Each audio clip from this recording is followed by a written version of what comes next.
اور جو لوگ پاکستان کے باپ بنے ہوئے تھے انہیں کٹہرے میں لانا بہت ضروری ہو چکا تھا۔ سوچیں کہ بانی پی ٹی آئی کے لیے اب کتنی مشکلات کھڑی ہو گئی ہیں۔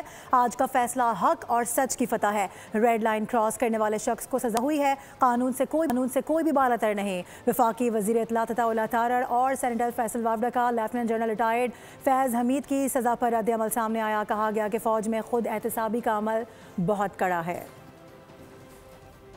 یہ تھا کہ پاکستان سے بڑا سمیت ان کے کوئی بھی نہیں، اور یہ پاکستان کے باپ بنے ہوئے تھے، ان کو کٹہروں پہ لا کے عبرتناک سزاؤں کے ساتھ قانونی طور پہ ڈیلٹ کرنا بہت ضروری تھا۔ یہ 14 سال تو صرف ابھی یہ 4 الزامات پہ 9 مئی کے کیسز میں آئے نہیں ہیں، جس کا ٹرائل چل رہا ہے، جس سے ملک دشمنی ہوئی، ریاست دشمنی ہوئی، ادارے کا جمہوریت کا دشمنی ہوئی، ملک کا دشمنی ہوئی، اور اس میں پھر آپ سوچیں کہ بانی کے لیے کتنی بڑی مشکلات سامنے کھڑی ہیں۔ بس میں یہ سمجھتا ہوں کہ یہ پاکستان کے لیے بہت بڑا دن ہے کہ ریڈ لائنز کراس کرنے والے، لوگوں کے ساتھ ظلم زیادتی کرنے والے، اپنی پوزیشن کا غلط استعمال کرنے والے، سیاست میں اپنے آپ کو ملوث کرنے والے ایک ایسے شخص کو سزا ہوئی ہے، اور ایک رول آف لا کے لیے اور ایک ڈیو پروسیس جو 15 ماہ ایک ٹرائل چلتا رہا شفاف طریقے سے، اس میں ثابت ہی ہوا کہ جو فوج کے اندر انٹرنل اکاؤنٹیبلٹی کا میکینزم ہے وہ بڑا اسٹرانگ ہے۔